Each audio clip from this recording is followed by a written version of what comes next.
Welcome to Timo's Dinky Detailing. Today is an exciting one for me. This is my first Dinky toy at 449 Chevy El Camino. As you can see, I already started this one. I started it a long time ago, maybe 25 years ago. I took it apart, stripped the paint, I glued the windshield back together, and I polished it up and got it looking as good as I could. But it got lost somewhere in storage boxes, and I was fortunate to find it. And only thing that happened was somewhere in between the interior dashboard got broken. That's a very delicate piece of plastic. So I'm going to have to do something about that. But I'm excited to get going on this one because it's my first toy ever. These came out in 1961, and I was born in 1961. They made them for a few years because I remember going to the local milk store and seeing their display cabinet and seeing this toy inside with a sticker on the side that said $1. So we'll have to get started with this one. Now, normally I would have to take the base off of the body first, but in this case, it's already been taken off years ago. So we start off by taking off the wheels. Now, I'm using a technique that I wanted to try to use just a file. I have this file that is a very high quality file, and I've ground the teeth off of the one edge, so you can drag that over the material you don't want to file, and it doesn't damage the wheel in this case. Dremel tool damages the wheel. So the axle's in good shape, but there's some rust on it, so we'll have to do something about that. It's a little bit bent, but not by much. You can see I'm choosing the end. There's the edge of the file. I'm choosing the end of the shaft that has the smaller mushroom. This is the one that would have been put together in the factory. So it has a much smaller mushroom. So I'm just taking off the minimal amount of material because at the end I'm going to have to mushroom it back out again. So I don't want to take off too much material. I want to have it come off just barely. That was not quite ready. So we turn it a little bit, find the spot we need to file off again, and we'll get it down to the right size. You can see the tires are a little bit worn, but they're in good condition, so I'm going to use them. I'm not going to, or I can order new ones, but we can always do that later. But I'm going to use these. They look pretty good on the model. And we got the other axle out. You can see there's some surface rust on the base, on the spring. This axle again looks good, but also a bit rusty.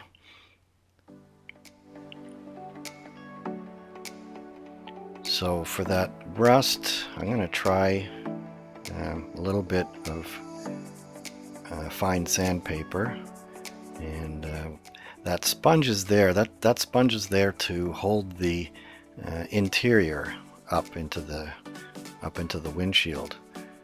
There's no other thing attaching it. It's just the sponge pushing up on it. So I'll have to find a replacement for that because that one's all worn out. So we can see I've got the rust off of that spring. The spring is in good shape. It's not bent. It still works and springy. So now we're gonna take the paint off of the bottom and what's left off of the body. I'm using this rust remover, gel rust remover, only because it's the only thing I could get. We're in lockdown, and so this is what they had on Amazon. So pour a little bit in there in this container and use a cheap brush from the dollar store to spread it around. Actually, you could use a good brush because it doesn't seem to harm the brush at all. I can use this brush over and over. Try to get it in every little space and then leave it there for a while and try and dissolve that paint off. So now I've got it in the sink, and we'll try and get the paint off. It should be softened by the paint stripper. And I got my toothbrush out. This toothbrush, I took a I took a torch to it and bent it because I find it's easier to hold as I'm brushing when it's bent like this. Now the base has got rust on it, so I'm using this stuff. It's called Evapor Rust, and pour it into the container, and then I'm going to put the parts that are rusty in, which is the base, and there's 2 axles. Now Evapor Rust is a super safe rust remover. It's not very fast, so actually I'm going to put this in here, put a cover on it, and I'll leave it overnight, and we'll have a look at it when it's had time to remove the rust. In the meantime, we've got the body, and as you can see, the rust remover didn't work very well. So I'm going in with a scriber, and it's just a pointed instrument for drawing lines, and you find that you wind up doing everything with this tool. I would be better off if I had something like a dental descaler or whatever. They're like little chisels. This one, because it's a sharp point, it works well in this case where there's like a grill or those division where there's a door, in that case the tailgate. So it's a lot of work going through and getting all this stuff off because the paint stripper didn't really do anything. So still some stuff in there, so I'm going over it with the brass wire brush.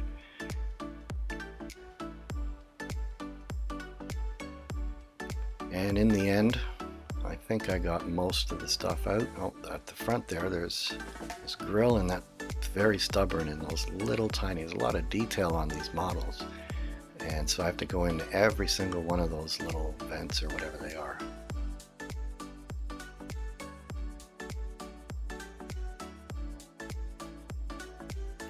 So you'll notice here we're missing a pillar, the rear pillar, and the front pillar is separated from the roof. So I've found a piece of scrap aluminum, and I'm going to cut a little strip to replace that back pillar with. So I've cut this. I think it's a little too thin, so I'm going to cut from the other side a little bit thicker. You can see here, yeah, the original one's a little bit thicker. So I'll cut it. I made a cut there, and now I'm going to take this riffler, and very carefully I'm going to cut a groove into the piece before I cut it loose and attach it to the model. This is to match the other side because there's detail on the pillar that shows the window edges. So I want to give it the same groove down the middle. So I'm very carefully cutting this groove into it so that it looks like the other side. So it looks like it matches the other side.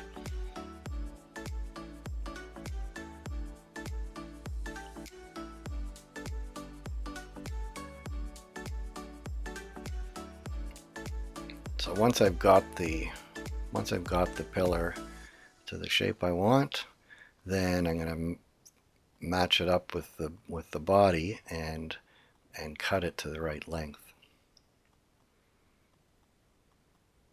So there, I've got my groove in there.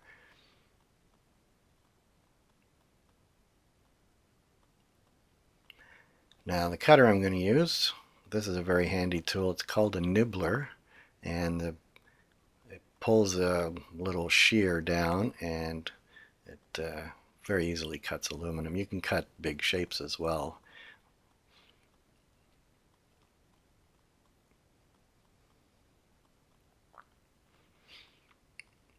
So now I got to stick it in there and figure out. Oh, you can see that the whole roof is loose. It's good the other 2 pillars on the other side are holding it, and I certainly don't want them to break, so I have to be gentle doing all this. So I'm just going to put it in there, and I can see how long it needs to be and how it's going to fit in there. That's not quite in the right spot. Yeah, there you can see the little piece of the original post. So I'm going to match it up with that.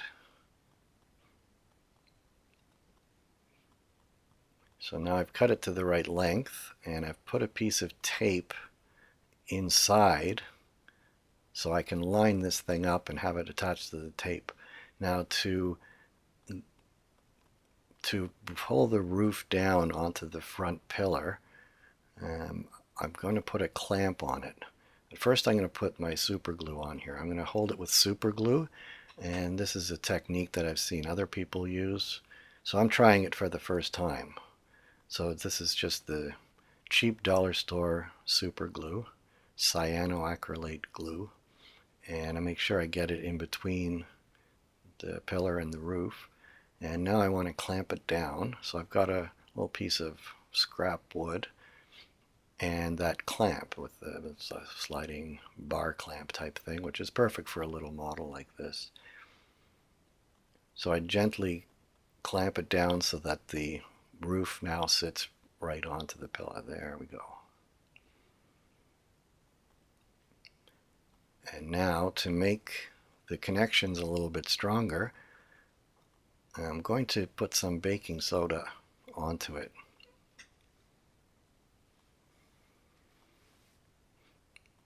Okay, tweezers, too fine for that. Let me get my fingers in there.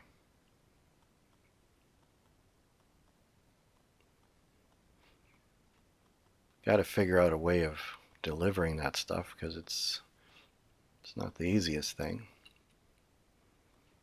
What happens is the baking soda goes into the super glue and it all hardens instantly, and the super glue holds together all the little bits of powder, and it makes it's a pretty firm surface. So the problem is you've got a little glob of glue and it's now a little solid glob of glued together baking soda. So got to go in there and file it all out and get it all to look like the original.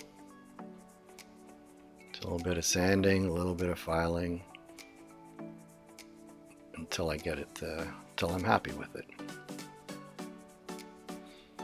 Now while I'm at it, I go and take a little bit of the flash from the original casting.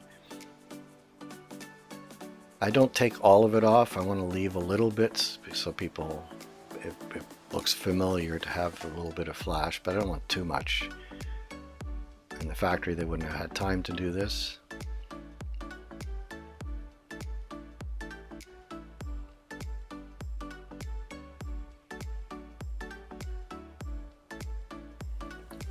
So it's the next day. Let's have a look at what happened with the Evapo-Rust. Looks to me like there's no rust on that baby. Looks absolutely 100% rust free. Looks beautiful.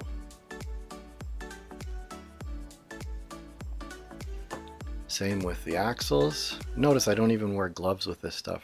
It says that you should rinse your hands after doing it. Don't even wash them, just rinse them. So those are the steel parts, and they are all completely rust free now, so they look beautiful. So I've taped up the spring on the base because I want to leave that part shiny, and also I've taped up the little rivet. See, I'm not going to take that spring off because I don't know how I would ever rivet this thing back together, and I would wind up with something ugly. So I leave it there. It's on the spring is on the inside of the model, so if it's not perfect, nobody's going to see it, but they're going to see the base. So I'm going to make sure that the rivet has its brass. It's a brass rivet, so you'll see the brass, and the paint will go around it. So I've put a piece of tape on the bottom, and I've got these surgical hemostat forceps, or whatever you're going to call them. And those are very handy because you're not holding, otherwise you have no place to hold the thing while you're painting it. And I've got the standard Tremclad gloss black paint. The original base was glossy. Some of the later models, they were semi-gloss, but this original one was glossy. I remember as a child. So now I'm going to address the interior with the dashboard broken off. First I've got to get that steering wheel out of there. And of course it's got a mushroom on the end, which I can't really remove. It's going to have to stay there because eventually I have to put it back together. So it's a bit of a trick to get this thing out of there. So let's try it with the tweezers. It's very fragile. It's very brittle plastic. Which is probably, oh, well, there we go. That's how brittle it is. So broke it up a little bit more. So I'm going to have to repair the dashboard. I'm going to have to attach something. And what I'm going to do is I'm going to measure the model up. And from that measurement, I go to a piece of polystyrene I bought some time ago, so I don't remember where I bought it. It's a 1mm sheet of polystyrene, and it's very easy to deal with. You can cut it with scissors, and so I've just measured it, and I'm going to cut it out, and then I'll then have to shape the corners to make it look like the curved front of the dashboard.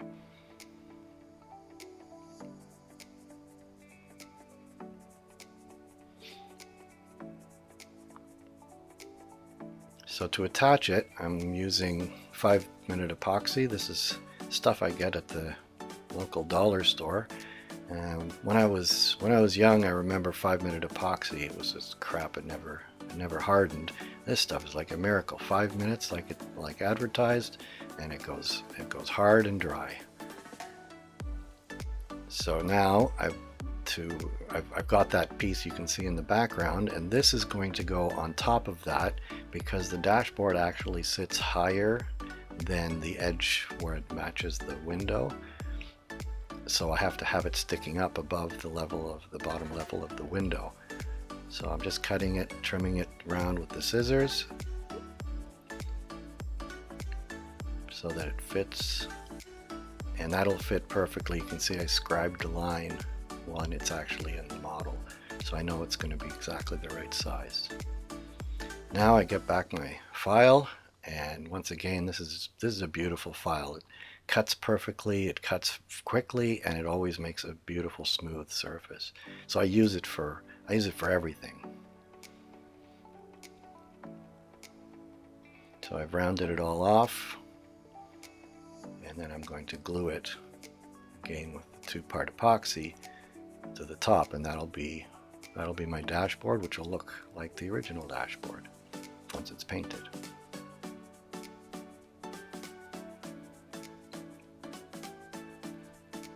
So here I'm taking the red paint. I could paint just that red, but I think it needs to be. I've got a mint model that I bought later on, so I can see the color, and it's a little bit more orangey red. The original one is quite a bit faded, sun faded, so I want it to be more like it was when it was brand new, which would have been certainly darker than the faded color. Now in my paint I use this is Mr. Color Leveling Thinner. This is a thinner for airbrush that dries more slowly than an ordinary thinner, and this way when you paint it on, if you get orange peel or something like that, you don't have to worry about it. You just take it out, let it dry, and it takes longer to dry, and while it does that, it does as it's named, it levels out. So I've mixed that color up and put a cover on it because I'm going to use it a little bit later. Now I've prepared this by actually gluing. I put epoxy glue underneath to strengthen that plastic because it's just so fragile it's going to come apart. So now it's ready. I've got a piece of tape on the bottom and a hemostat, and we put the primer on it, and I put a couple of coats. You can see I'm spinning it around and moving it around. When I'm painting, I don't want to leave it in one position because you get too much paint and it's in one position, the paint will run. But if you keep moving it around, it's going to dry quickly and it's never going to run. And that's why I do that. So now we have it primed, and I've got my paint mixed. And you can see this is my airbrush. This is my first airbrush, and it's just the compressor is in that little handle. And I had never had an airbrush before. They're very expensive to buy a compressor, so I bought this one, and you know what? It works beautifully. You can see I'm going with very light coats and just keep going over and over until it's covered with a few coats. I really enjoy this because it goes from being a damaged piece of plastic and then a big black thing glued to the front of it, and by the time, you know, as I'm doing this, I can watch it. I'm watching it transform from that thing into what looks like the original seat.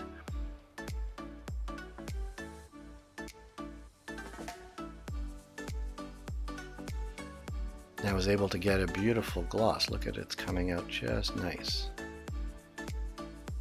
And again, I keep moving it around. Here we go. Now, the hole is a little bit too small to get the steering wheel in, so I've got a drill that's the right size, and it's in a little pin vise, and I'm just twisting it between my fingers to get the drill to go through. Put a little air to blow the swarf out of the way. And now I'm going to see if I can get that steering wheel in there. Still difficult to do. Got to get that mushroom to push through. There we go. Yeah, I washed that steering wheel with a little soap and water. So that's ready.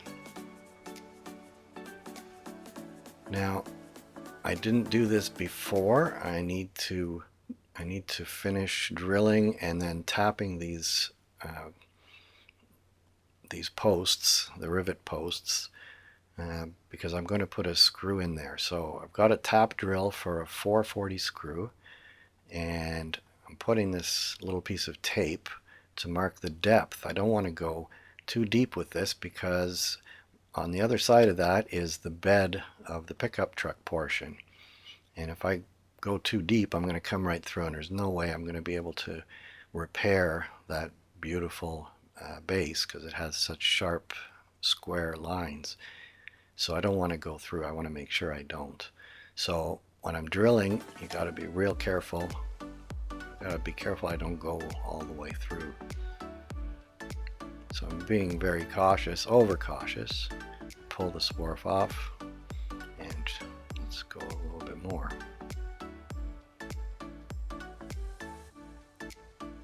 So now I get my tap out. This is a 440 tap. It's much easier to get metric stuff nowadays, even here in Canada. But I have a whole toolbox full of Imperial tools, so I'm going to be using Imperial, in this case 440. And now the second tap, the end has been ground off because they usually have a pointy end. This lets me get deeper so that I can maximize the length for the screws that I have. I'm going to have to order some shorter screws because I don't need to keep going so deep just because I have a longer screw. So again, same thing in the front. In the front it's a little bit easier. I could go deeper because there's more room. It's a longer rivet post. And so even if I have a little bit longer screw, it's not such a big issue.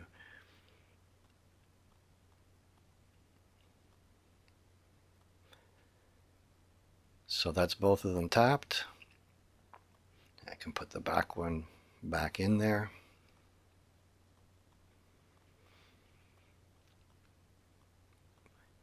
Now I'm getting ready for painting it. What I'm doing is I've been handling this thing with my hands. It's got my grease off of my hands, so I'm cleaning it up with some 99.99% alcohol, so that it's not going to resist the paint going on.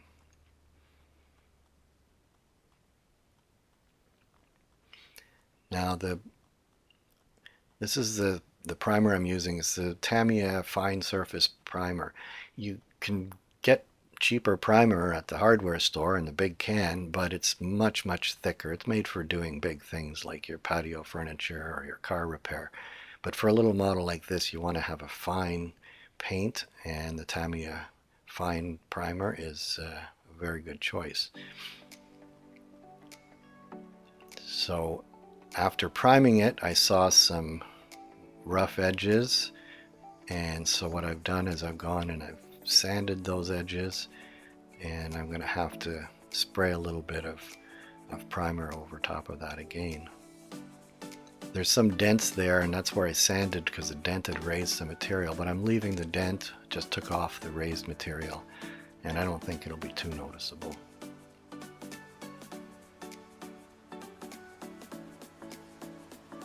So just a touch, and it'll be okay. So now you can look at it and see all its glorious detail.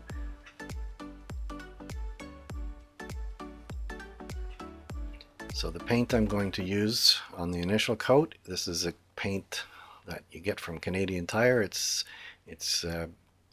car repair paint. It's a finishing coat. It comes in all different colors, which is very nice. In this case, it's white. It's an off-white, and it's for some Toyota or Nissan or something. And I chose it by the color of the cap. So I wanted a fairly white color, but not a perfect white. So if you use Tremclad or some rust paint or something like that, it's going to be pure white, whereas this is kind of off-white. This is my what I call the easy bake oven. I bring up the lamp to the model, and if anybody doesn't have a little sister when they're a child, they don't realize that an easy bake oven had a light bulb inside, and my sister would bake us little cakes. So I've got these wheels and I want to buff them up, so I've got out the Dremel tool and this little buff, and I put some polishing compound on it, and it wasn't cutting it. So I'm going to the big brother, the big bench grinder with the buffing wheel, same compound, but I know this is going to do a better job. So I buff the ends. It also buffs the end of the axle, so it makes that shiny. And doesn't look shiny, but that's because it has the wax from the polishing compound. Clean that off, and it looks beautiful, shiny. Polish up the axles while I'm at it.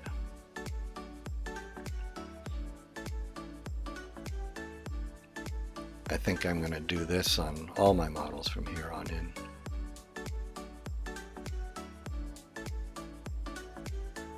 Get both axles, get them all polished up, and they look just gorgeous.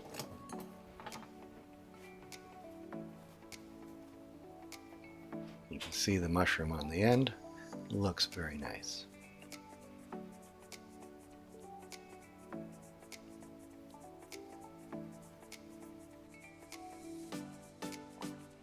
Now the white paint is dry, and we bring out the Tamiya masking tape. I've tried taping with your ordinary homeowner's masking tape, and I find it's a little bit too coarse. So this stuff is otherwise the same thing, but it's much finer, so it's a little bit better for getting into little cracks. And when you press it down, I'm hoping that it's going to prevent any of the colored paint from getting under it. So I'm going with the toothpick and rubbing all of the edges as best I can. I'm adjusting the tape so that it has the same profile as the original model. And somewhere around here I've got an original model, so I can see where that is. I'll have to show it on a different shot. So I'm taping up the whole side on both sides, but I'm not wrapping around the bottom because I'm going to be painting the inside with the green, as well, and so I want even the bottom rails of the model to be green. Now I'm going over it with the white paint again. That's so that any bleeding that's going to come from the edge of the tape will be white bleeding. And this is a tip from the internet.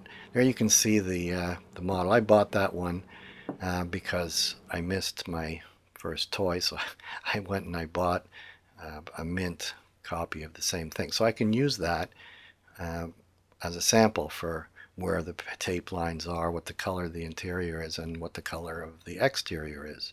So you can see on the left there's pots there where I started mixing and it's going way, that's way far from what I'm looking for. So I started all over again, but now I'm mixing, starting with white. I put the blue in there, and then I need to make it a little bit more green because it's kind of a teal color that I'm trying to achieve.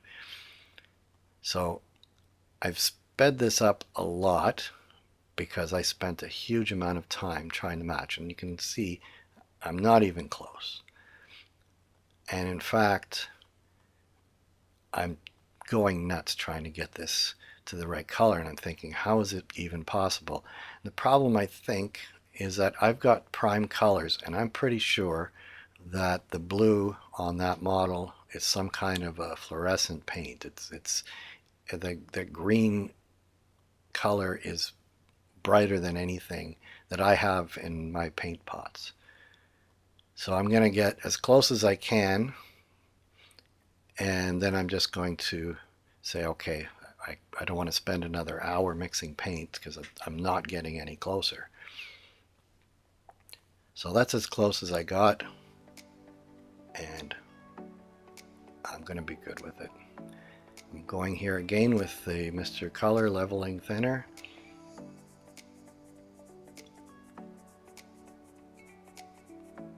And I want to mix it up good. So I've got, there's mixers made specifically for mixing paint for airbrushes. This one isn't one of them because those things are $40 and this one is 10. This is a drink mixer, and it came with a little spring on the end. I just took the spring off because otherwise that would create foam. In fact, it's a foamer. So anyway, that does the same thing. It spins and it mixes up my paint just fine. So back to the spray booth, and we'll put the blue. I'm starting in the bottom, so in case there's something wrong and the paint's coming out blobby or something, then I can always fix that and not have to clean up the entire, or even strip the whole model. So if there's any problems, I'll see it on the bottom, and then I come out to the outside. And I come with a few coats, thin coats at first, and then keep building it up. And in this case, I'm able to build it up, and then to get a glossy coat, you need to coat it with enough paint after you've put a few coats on. But then you come back and you put enough paint so that it's just at the edge where it's going to start to run, and that's when you stop.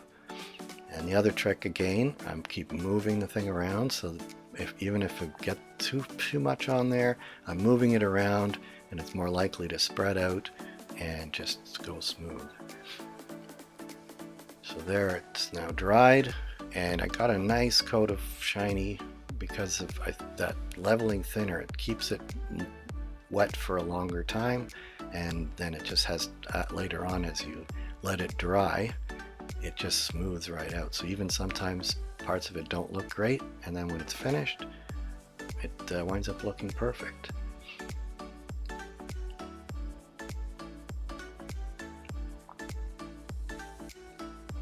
This is always a little bit scary time when you're doing two-tone, because the tape edge is what you're scared of. I'm not sure these tweezers are the best for this because it keeps tearing the tape.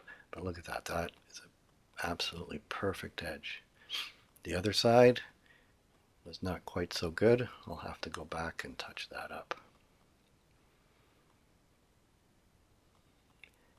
Now for the chrome, I'm using this Pilot. This is a chrome marker, and it has paint inside, and you push on the point, and in this case you make a little puddle, and then I come in with my very fine Tamiya paintbrush, and I paint the bumpers, paint the chrome and the headlights. You probably won't be able to find this particular marker because it's been in my toolbox for 15 years. And in fact, I couldn't find it, but I did find it in my toolbox, and the stuff still operates like new. Now I ran into a little trouble. Something about this paint, it kind of is resisted by the aqueous paint, the Mr. Hobby paint. So I had to come back and get a little more of this stuff and fix up where it kind of, how would you say, it kind of shed away from parts of the paint. So I've come back to fix those bits up. You can see on the bottom there, it didn't quite cover the whole bumper. So on the second try, it looks like it worked a little bit better. So now I got to think about the front, because I'm going to do this on the front as well, and I don't want it to resist. I don't know what caused that, so I'm going to clean up the front with a little bit of alcohol first and see if that makes a difference.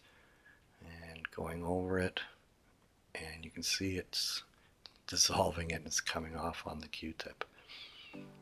So now I let it dry and we go back again,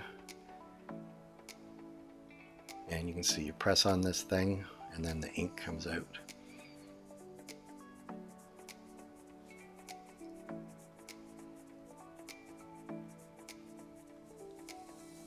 So now we go on, starting with these headlights, and I don't know if it was the alcohol that did it, but it seems to be going on better than it did on the back bumper.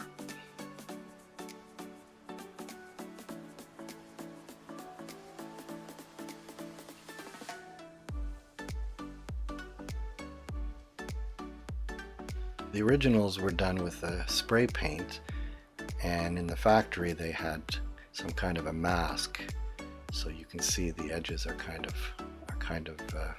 fuzzy on the originals. So here we get just the basic red on the tail lights, the same way that they were painted in the factory. A little bit too far, so get the toothpick out and take it off before the paint dries.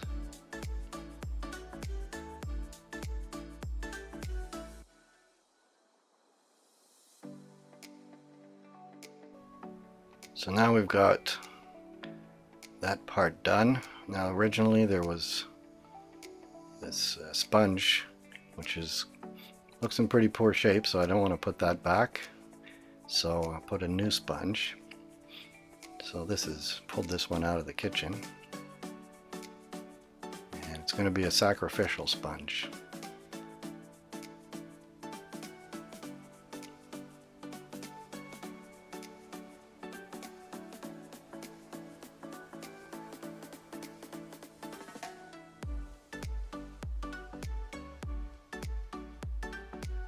Trying to match the size of it a little bit. It's not really critical or anything. It's just a sponge and it's gonna flatten out anyway.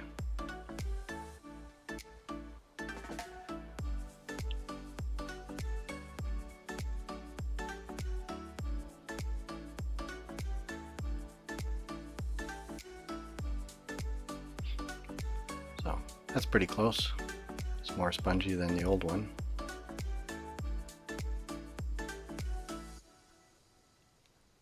So to put that down, I think I'm just going to use a little bit of white glue. This is the craft glue.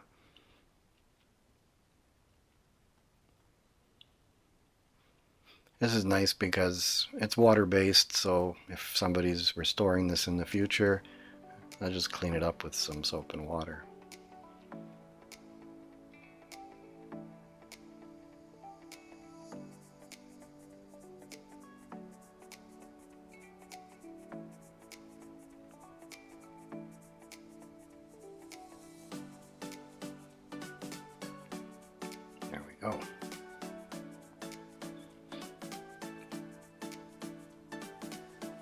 So now we'll get those tires back on the wheels and we'll put the wheels back onto the base. So these are very easy to put back on. These are very nice. Even as a child I used to take these wheels off sometimes, so I knew it was an easy thing. The rubber is very resilient and very long lasting because it's lasted all these years. They were heavily played with. You can see the rubber is worn down. You wouldn't want to use these in the winter time. But it's just a toy, so I'm not going to take it outside in the snow.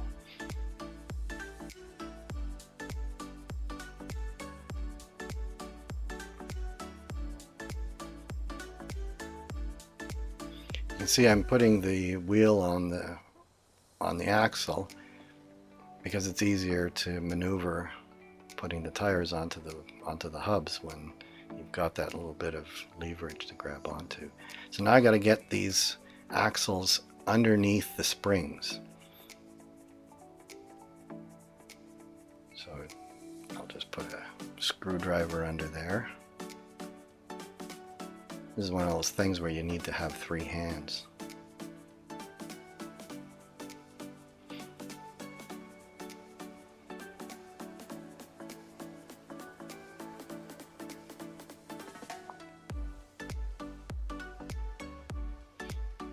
So the screwdriver wasn't as good, so let's try the scriber.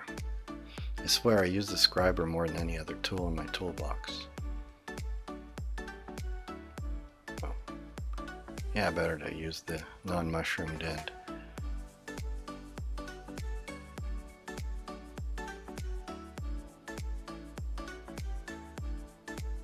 So there, finally got those in. Fiddly job, that part.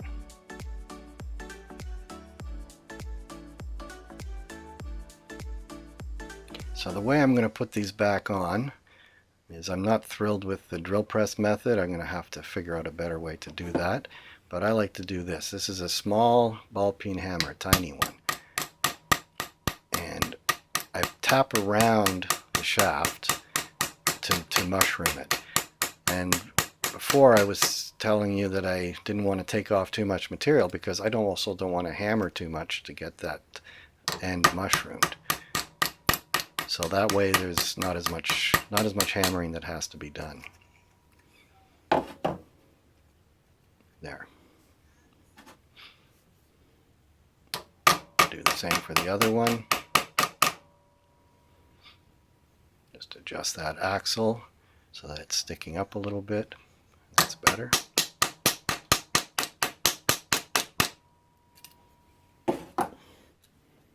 Now here's an interesting thing about this toy. It has steering. So when you press down on the one side, it steers in that direction. As a child, I remember this was brilliant. When you had a toy that didn't have this, you realize that, gee, to me it was just wrong. Having steering made it much better play value. So we're coming down to the final stages here. Got to take these button head cap screws out, and now you can see they've been painted the same blue as the body.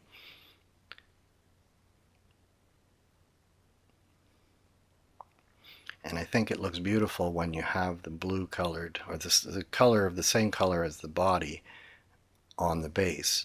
When that thing is new, there's a rivet there, and often the rivet had the body paint on it, so that you can see the paint color of the body on the rivet.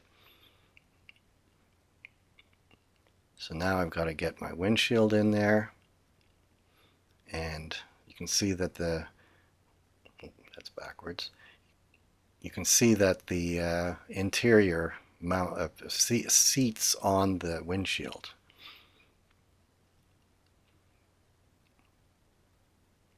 Get that base in the right spot, and the sponge is wanting to push it out, so that's a little bit of trouble. So those screws are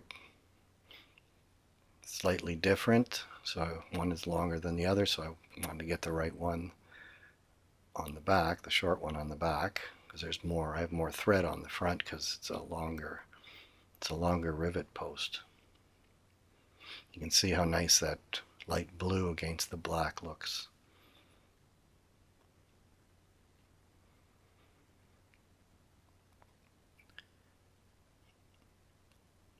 So now we'll have a look and remind you of what we started out with. It was an already mostly stripped car. You can see it's still showing its age here. The interior is broken. The paint isn't all stripped off. The axles look rusty, and there's even some paint on the wheels. And here's what it looks like now. It still has that crack in the windshield, and maybe I will order a new windshield because they make these things still, and put that in one day. But for now it looks beautiful. I added a little bit of flourish. I added the door handle has silver and that little piece of chrome detail on the side.